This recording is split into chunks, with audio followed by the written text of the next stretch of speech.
Thank you. It means a lot to hear such kind words from Dr. Downing, whose work I respect so much. And thank you very much for coming in to hear me talk. Can you hear me okay in the back? Once I get going, I get loud, or louder. This piece that I'm going to be reading from is something that was, some of it comes from the anthology that I edited with Camilla Fojas, who's at DePaul University, called Mixed Race Hollywood. And it's an anthology of scholarship on mixed race representation in film and television since the days of classical Hollywood, but also looking at more recent films. And this work is obviously on mixed race action heroes. It's not even in the anthology, but I do have an essay in Cinema Journal that was covering some of this material. And unfortunately, I'm going to be reading, but I'll try to be as animated as I can, and I have good pictures to show you. So I'll try to keep it interesting. Hopefully, and we'll have plenty of time for questions, and I'm really happy to hear feedback. I'd like to kind of do a part 2 to this essay. So if you have ideas or questions, I'd really love to hear them afterwards. And it definitely might be something that would help me in this part 2 that I'm going to work on. So to launch in. As my co-editor, Camilla Fojas, and I note in the introduction to Mixed Race Hollywood, we've embarked on a new era. And I want to credit Camilla also as a co-writer of this and the next paragraph that's coming up here. According to mixed race novelist Danzy Senna, we've entered the mulatto millennium. This certainly seems to be the case in relation to US film, television, and popular culture since the mid-1990s. If you turn on your television, let's see what happens here. Okay. You might happen upon mixed-race actors Vanessa Williams in Ugly Betty, Wentworth Miller in Prison Break, Kristen Kreuk, who's there with the WB logo on her face in Smallville. Perhaps also Mariah Carey, who you see here posing for something related to one of her albums. Or you might see models of various mixed racial backgrounds competing to be declared America's Next Top Model. Similarly, you might see Vin Diesel, Keanu Reeves, or Rosario Dawson's latest film at your local multiplex. Hear Mariah Carey talking frankly about her mixed heritage on a talk show, or read about Raquel Welch coming out as half Bolivian. This is a far cry from decades past when individuals of mixed racial descent were either not visible or were construed negatively as tragic or villainous figures. These and related images in Hollywood film and US media culture are important to unpack and more fully understand, as they reveal a great deal not only about the media industries, but also about the evolution of social norms that historically have divided notions of race in the US among such discrete but troubled categories as white, black, Latino, Asian Pacific Islander, and American Indian.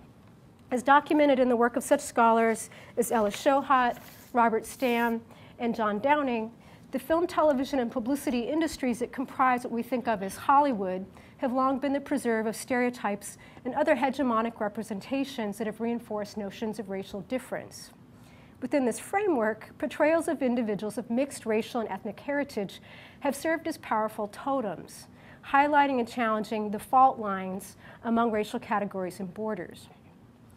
Recent films such as The Fast and the Furious and Romeo Must Die, part of a film trend that I have described as the multiculti action film, and Greg Carter has termed mixploitation, can be seen as part of this trend in relation to their multicultural casts and stylized, culturally diverse urban settings. In addition, the heroes who command these environments increasingly are played by multi-ethnic actors. Let's see what we got here. Such as Vin Diesel in The Fast and the Furious, Jessica Alba in the Dark Angel television series, and Keanu Reeves in the Matrix trilogy. What to make of the new Hollywood racelessness, as I coined in a previous essay? In a condensed version of that study in this paper that I'll be presenting here, I explore the trend of the mixploitation hero and action film using the film The Fast and the Furious as a case study. The Fast and the Furious, as some of you may know, I'll have pictures from the film coming up a little later, relates the story of a young white cop who goes undercover in the world of illegal street racing that is carried out by young people of color on the West Coast, amidst the backdrop of a millennial city in which diversity reigns and ethnic communities are amiably competing in a shared world. A bit of a utopia, we might say. Biracial actor Vin Diesel portrays Dominic Toretto, the ethnically ambiguous leader of this multiculti utopic subculture. In this analysis, I explore how the film's setting, narrative, and particularly actors reflect and comment on contemporary American race relations, and in particular the nation's growing multi-racial population. First, I survey the rise of the mixed-race action hero in relation to the evolution of the genre and explore the simultaneous evolution of the increasingly multicultural audience. And in talking about this genre evolution, I want to give a disclaimer that this is sort of a sweeping generalized discussion. And also, because I'm having to pull it from a longer piece of work, it's going to be even more generalized. But with that, I'll try to give you some history. While multi-ethnic cityscapes are not new to Hollywood film, with roots that stretch back, for instance, to gangster films of the 20s and 30s and social problem films of the 40s, most film scholars agree that films focus on young people in the inner city, particularly the genre of the teen delinquency film, became popular in the 50s and later then in the 60s. Anglo-centric public fears, let's see what I have here.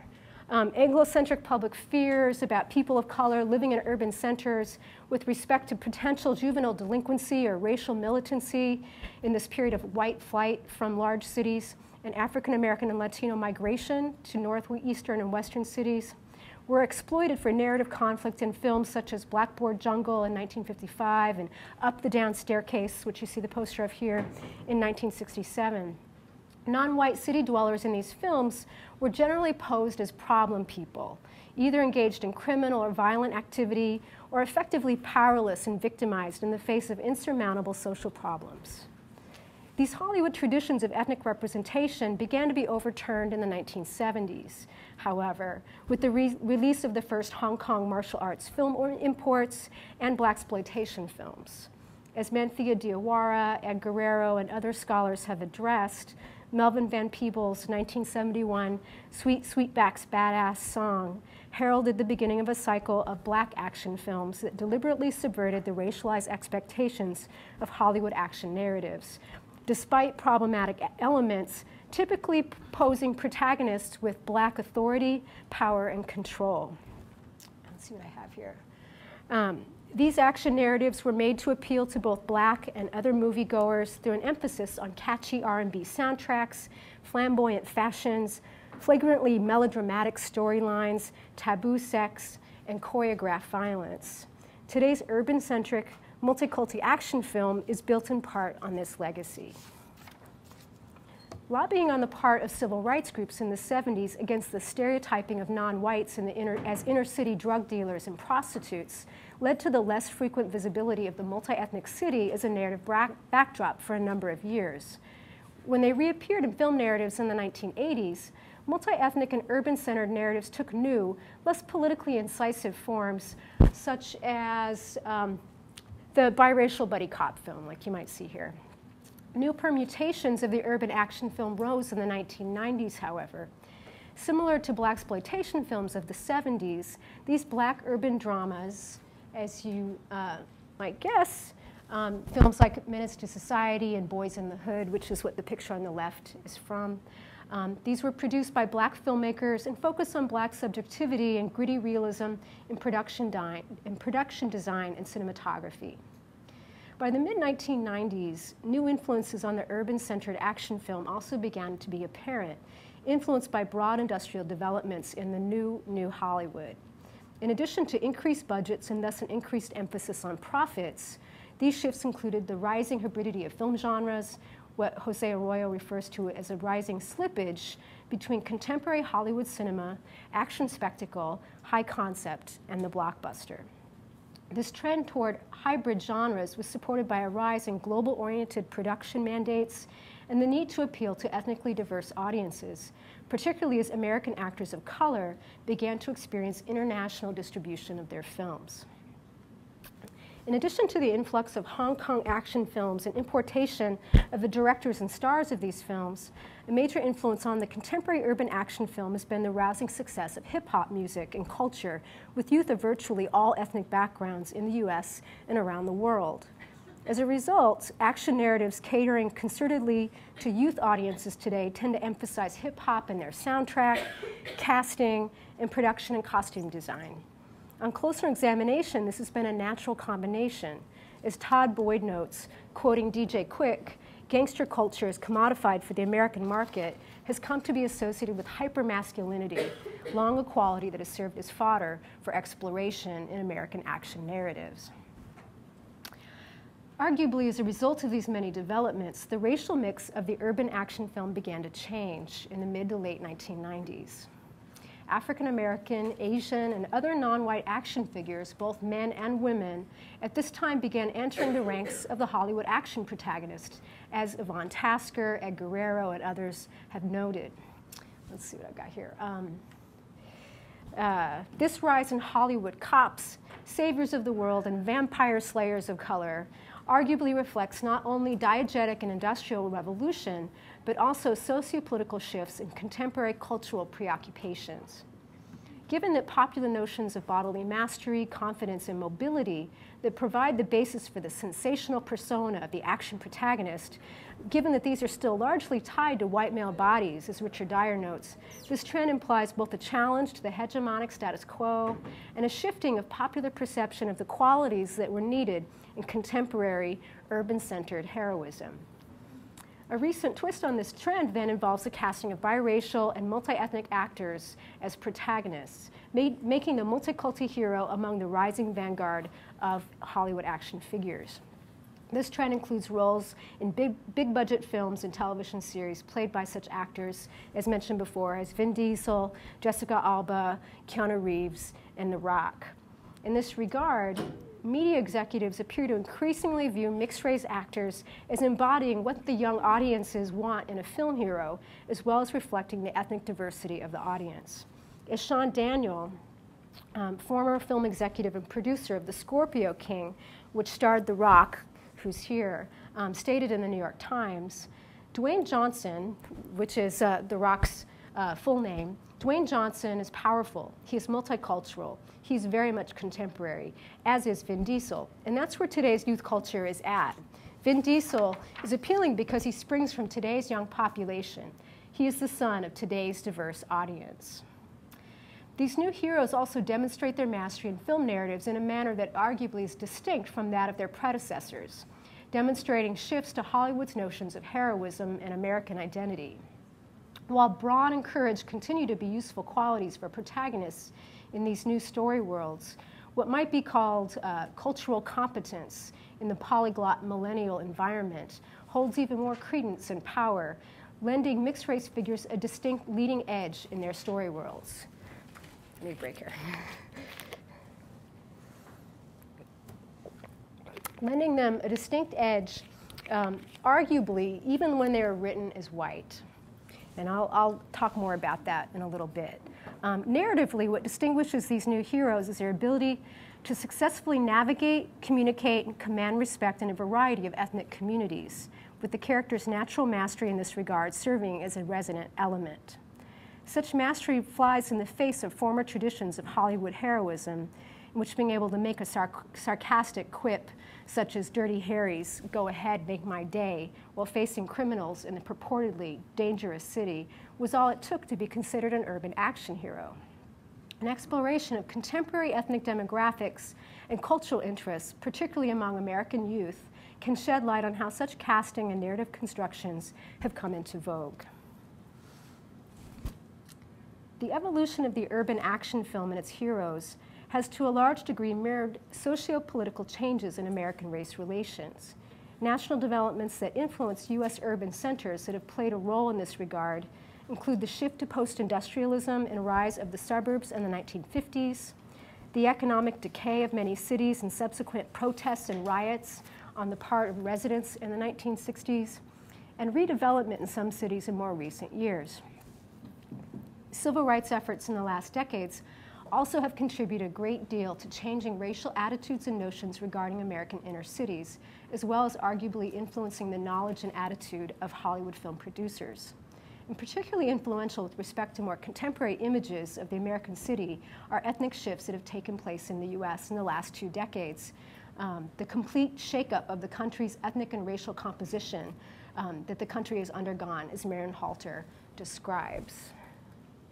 And here we have just census figures on shifting ethnic demographics. It's not that dramatic because it only goes back to 1990. If we were to go back to 1950, it would be vastly, the majority of whites would be vastly larger, of course.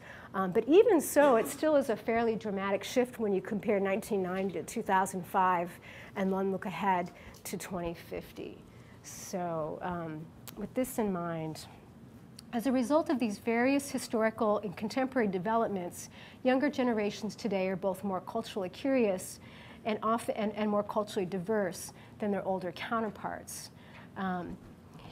For instance, with respect to changes in demographics, notions of a white majority obviously no longer fit the country neatly. Speaking of today's teens, who've been referred to variously as Generation Y, the Echo Boomers, and the Millennial Generation, Neil Howe and William Strauss assert that demographically, this is America's most racially and ethnically diverse and least Caucasian generation, is pretty evident. According to the census, non-whites, which including Latinos, comprised almost 36% of young people 18 and under in 1999, while they made up only 14% of what was termed the GI generation, which was people born between 1901 and 1924. So a shift from 14% to 36% in 1999, and of course going up since then. And then 1 millennial in 5 also has at least 1 immigrant parent, and 1 in every 10 has at least 1 non-citizen parent.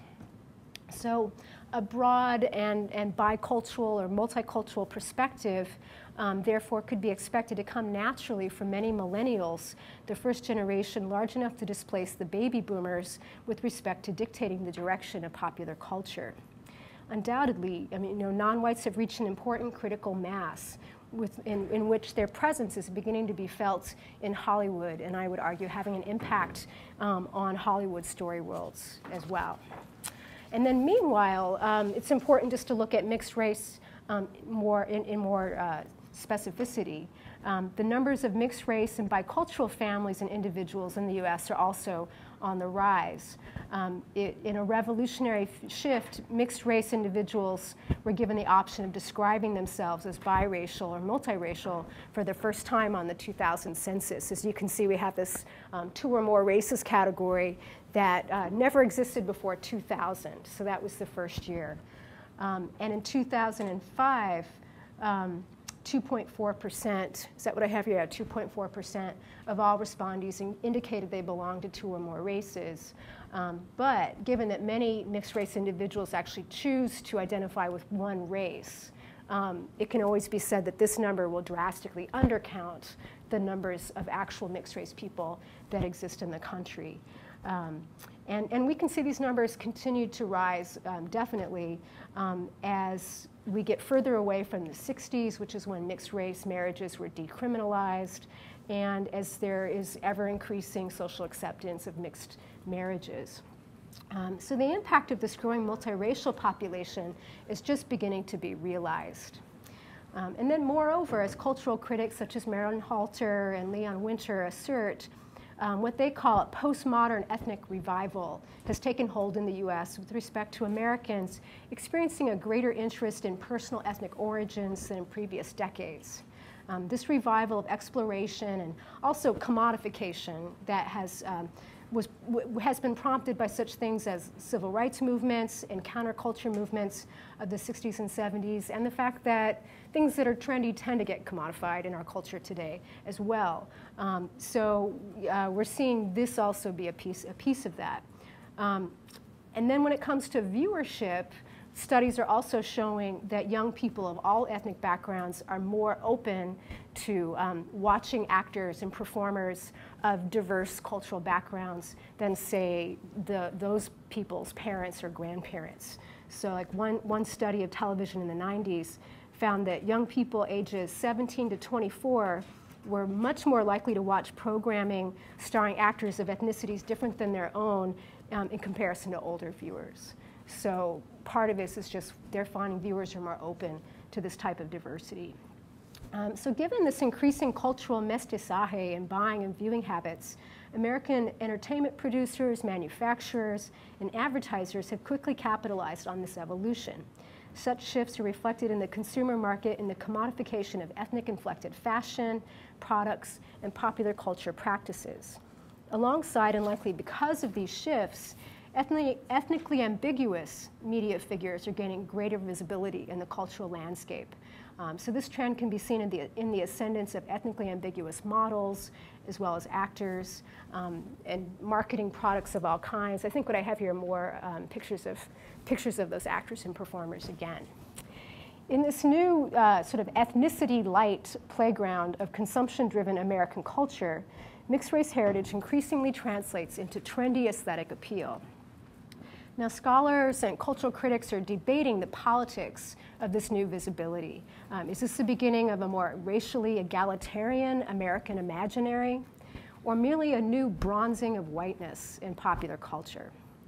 Winter, for one, asserts that mixed-race actors and models represent the ultimate challenge to racialization in the US. He calls them high-status billboards for the natural and perhaps inevitable positive resolution of the tension imposed on the freedom to enjoy and the freedom to individual identity in a multiracial society. In film representations, Hollywood traditions of whiteness arguably continue to be potent frames of understanding, however, as I was finding as I was analyzing some of these mixploitation films, and as I'll talk about in more detail related to the Fast and the Furious. This does bring us to the need to try to begin to theorize more of what mixed race representation might mean, however. And scholarship in film and television studies has often been focused on classical Hollywood. So there's been very little yet on contemporary actors and how they're represented, and I think there's some vast differences. Like some of the earliest images of mixed-race characters in film and in literature were often aptly described as tragic mulattoes. Such people as Donald Bogle and Jane Gaines. We're looking at these figures in film. But contemporary images are markedly more positive, as I imagine you all can think just from things that you've seen in the media. Teresa K. Williams, who explores mixed-race representation in theater and popular culture, underscores the particular resonance that mixed-race individuals can hold for contemporary audiences. The physical appearance of biracial and multiracial individuals can have a distinct appeal, according to Williams, due to their unique look, compounded by what she calls the ambiguity and multiple otherness associated in the popular imagination with miscegenation, or mixing of blood. As such, mixed-race individuals continue to serve as compelling enigmas in American society, with their mixed ancestry now often actually associated with cultural mastery and other positive characteristics rather than tragedy. As such, visual reference of ethnic fluidity arguably add to a sort of perceived physical attractiveness and signal other assets to viewers, such as emotional and personality strength. In addition, many scholars of American race relations and racial discourse now argue that the shifting, fluid identity that some feel characterize mixed-race people can resolve age-old problems in U.S. race relations, just as Leon Winter was saying earlier. Gloria Anzaldúa is one of the first scholars to point to the unique strength of Mexican Americans as having a mixed racial identity, and what she calls, she calls them out to come to represent the new mestiza, who would have the potential to break down traditional racialized frameworks through simultaneously embracing all aspects of their historical ancestry. Naomi Zak also discusses a similar dynamic as an embracing of racelessness, which she describes as an identity founded on freedom and resistance to oppression rather than immanence and acceptance of tradition. Or in other words, she feels that by embracing racelessness that, and connections through affinity with other people, that racism and problems of racial differences might be minimized. And such an identity, she says, is dynamic and something that's always having to be chosen and constantly recreated in day-to-day life. But there's a danger, of course, as you might speculate hearing this.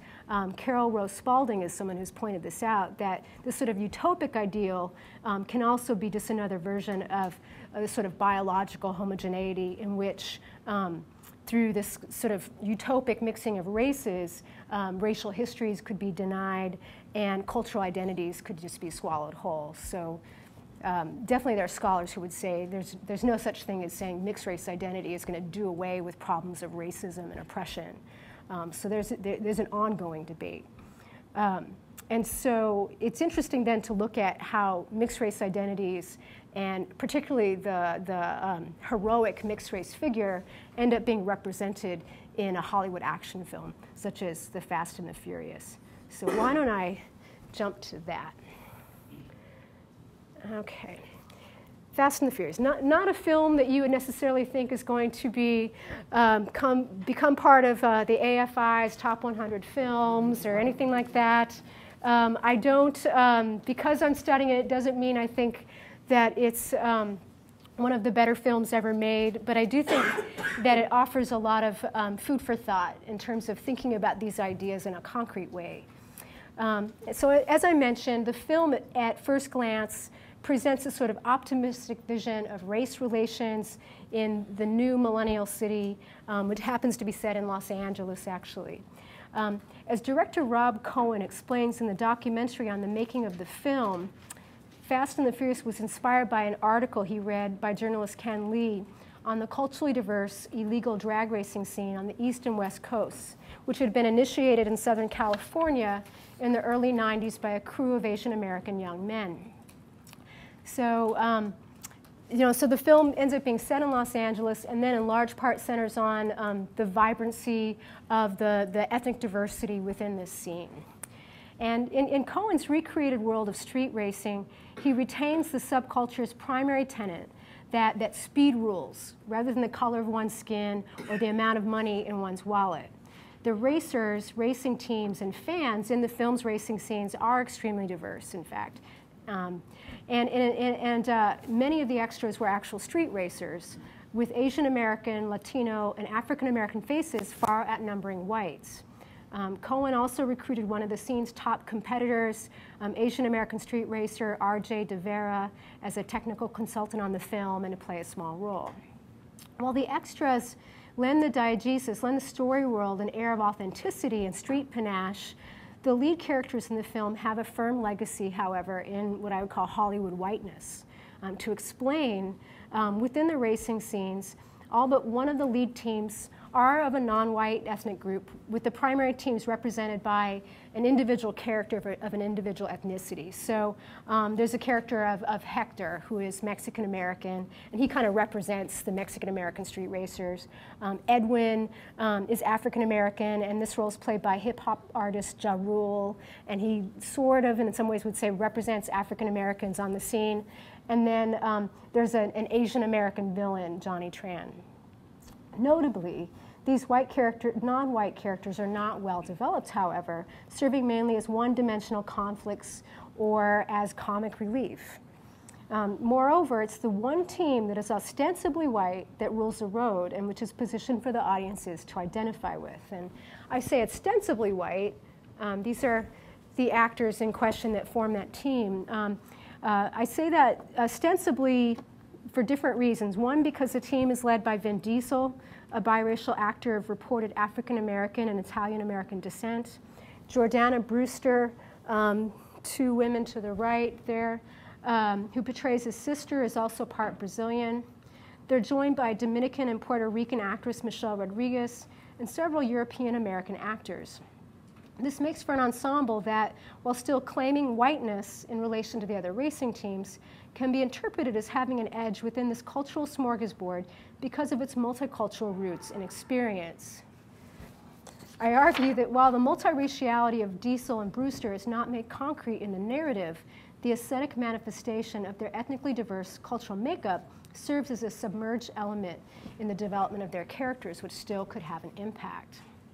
The ethnic ambiguity of Diesel as Dominic Toretto, the undisputed king of the street racing world in particular, cannot be fully submerged. And I have a couple slides here. Vin Diesel, and then I'm throwing in some pictures of him as a child and as a younger actor that are not related to the film, obviously. So these are other pictures of Vin Diesel. While it is established early in the storyline that he's Italian or white, the actor's ambiguous looks and acknowledgement of his mixed ethnic origins and extra-textual publicity lend both a question and an extra element to his ethnic identity as Dom. This ambiguity arguably lends credence to Dom's strength of character, mobility, and mastery within the diverse subculture, what can be termed new ways of knowing on the part of characters portrayed by biracial actors. His Latina girlfriend also provides evidence of Dom's ability to cross ethnic borders and easily navigate and dominate the diverse street scene. The director himself, no doubt, was aware that Diesel's biraciality lent something unique to the performance, describing him as a new kind of leading man in the DVD commentary and later casting him as the lead in XXX. Cohen attempted to have it both ways, however, by whitewashing Diesel's ethnic difference in broad strokes early in the film. The addition of other team members who are unambiguously white, let me see, go back here, unambiguously white confirm the group's whiteness, moreover, contributing to the narrative construction, as I mentioned before, of an ensemble with easy appeal for viewers weaned on traditional Hollywood racial paradigms.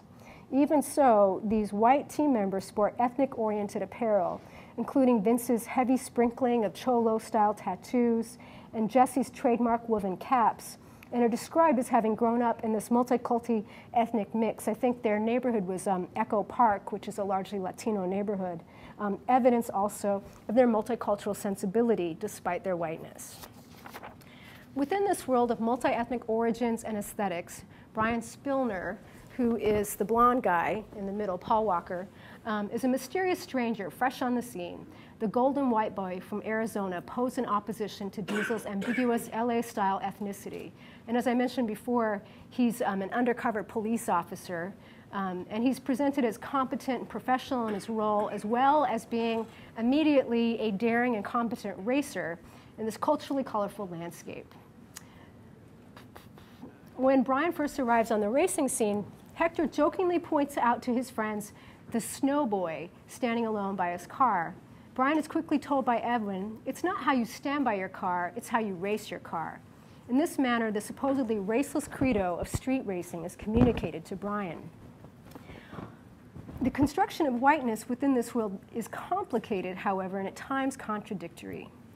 At first glance, the power of whiteness is diminished, as status supposedly is set through competition.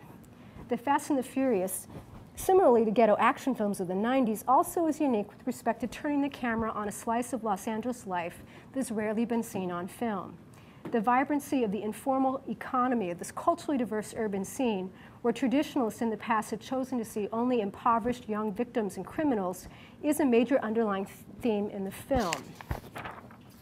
Even given these unique elements, however, the narrative is built upon Hollywood paradigms that privilege a white centrist perspective and notions of natural white superiority. Perhaps most notably, white characters are posited as dominant within a subculture in which they often, in fact, are absent or marginal. For instance, let me jump ahead. While R.J. De Vera, who's pictured here, in real life is one of the top street racers in Southern California, in the realm of Hollywood, his Asian American looks dictate that he can only play a small-time wannabe destined to be beat by the white leads. On the converse, Brian's ability to enter the community and immediately become a lead racer goes unquestioned, while a number of non-white racers in the narrative can only dream of gaining such status and respect despite many years in the subculture. the inability of Asian American and African American and Latino racers to truly compete with these two, with the purportedly white characters, is not presented in the narrative as remarkable in any way, even though Asian American, Latino, and African American racers in fact dominate the actual subculture. The casting of Vin Diesel in the role of Dominic Toretto problematizes the traditional Hollywood storyline in this regard, however. Back to Diesel. Diesel's arguably ambiguous ethnicity and his character's natural leadership in this environment carries a new message regarding whiteness, that it is only whiteness combined with the strengths of other cultures that will ultimately lead. Despite Brian's positioning as a central lead in the narrative and his undisputed whiteness, it is Dom, both more and less than white in this cultural landscape, who is the lone possessor of the traits necessary to master this environment. Brian's ultimate sacrifice of his career at the conclusion of the film to save Dom from a prison sentence also demonstrates Dom's narrative purpose to serve as a leader within this new culturally pluralistic world. And this, of course, was overturned when Diesel turned down the offer to do the sequel, and Paul Walker comes back, and all that changes. But just think of it in terms of this one film. The production design and casting of the film, in addition, contain ambiguous and contradictory elements. In presenting the multi-ethnic spectacle of the street racing scene, the camera often lingers on the young people who are part of the scene, particularly smartly attired young women of color and interethnic couples. In addition, the soundtrack, comprised primarily of hip-hop tracks in English and occasionally Spanish, underscores Cohen's deliberately authentic, urban-oriented aesthetic. Even in this carefully constructed multicultural story world, however, Hollywood norms of white heroism and beauty have primacy. In particular, the young women featured as extras in these shots, while primarily Asian American and Latina, to a rule have tall and very thin bodies that approximate an Anglo-centric standard of beauty. This is a far cry from the diversity within the actual subcultures. Arguably, it would also include young women who are short and curvaceous, a body type celebrated in the lowrider subculture from which the racing scene borrows heavily. Ultimately, the aesthetics of the culturally spectacular environment reflects Hollywood standards to the extent that diversity is limited to the bodies deemed worthy of inclusion. And some conclusions. Given contemporary developments of increasingly diverse ethnic demographics, and in some cases, increasingly democratic race relations in the US, it's unsurprising that cinematic action heroes and narratives are becoming multicultural in their focus and aesthetics. An example of this trend, The Fast and the Furious, poses through its narrative and casting that biculturalism is a key ingredient to mastery over the changing urban environment, although this quality goes unnamed and rather is demonstrated through casting and aesthetics. The newly idealized raceless ethnic identity is ultimately supported as optimal for future survival. Contradictions abound, however, when such images and stories are rooted in Hollywood tradition and aim to appeal to white as well as non-white audiences. As Ed Guerrero states, even in recent decades, Hollywood has continued to stock its productions with themes and formulas dealing with black issues and characters that are reassuring to the sensibilities and expectations of an uneasy white audience.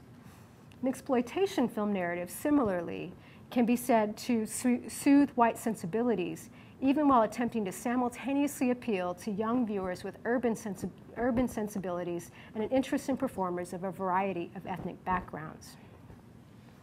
A number of points can be drawn from such representations. For one, as alluded to above, white centrist ideologies arguably continue to have a powerful presence in today's multicultural action film, even while a multi-ethnic aesthetic dominates casting, production design, and other visual components. In Fast, ostensibly white characters rule a subculture in which they in fact generally play a marginal role. Vin Diesel's presence in the film does serve to complicate these implications, however. As such, the increasing presence of mixed-race actors portraying action protagonists promises to possibly upend traditional Hollywood and US racial paradigms. With respect to mixed-race visibility in contemporary film, there are multiple ways to interpret the cultural implications. An interest in an ambiguous off-white look can be said to be both an erasure of ethnic difference and thus a denial of the history of racial discrimination in the US, and a reflection and celebration of increasing cultural diversity. For instance, it should not be ignored that multiracial actors are at times replacing monocultural actors of color, erasing darker ethnic bodies in the process. In addition, when biracialism is foregrounded to a degree in film narratives, as I argue is the case for the character played by Diesel in The Fast and the Furious, it actually tends to raise conflicts and end up being addressed in the narrative, or must be addressed in the narrative. The conflict, in this case, between the characters of Brian and Dom in the narrative bears this out. In this matter, such multiculti characters often provide the trouble in the text that must be resolved, as was commonly the case back in classical Hollywood films like Westerns and the mixed race character. The question of passing with respect to audience reception also is an important conundrum to begin to do research on. Future scholarship could fruitfully explore this question. In other words, action heroes played by biracial actors still are likely read as white by many viewers. Scholars such as Williams and Antonia Grace Glenn have begun to explore the careers of Hapa and other mixed-race Hollywood actors who have not foregrounded their mixed ethnicity in their star publicity, including Keanu Reeves, Jennifer Rubin, and Jennifer Tilly. On the whole, these actors generally pass without questions in their film and television roles, despite their mixed ancestry. Similarly, biracial actors such as Halle Berry and Vanessa Williams have often been viewed simply as black. So there's much to be learned from further scholarship in this regard. And I think it would also be helpful to extend that to the question of global reception of mixed race actors from Hollywood, as you know, in terms of how they may be received and how viewers, whether they're being viewed as mixed race or not. And so there's much to be learned from a great deal of exploring further questions, but regardless of audience interpretation, I would argue that biraciality is increasingly less submerged within Hollywood narratives, and that this is a powerful trend of contemporary concern. So, thank you.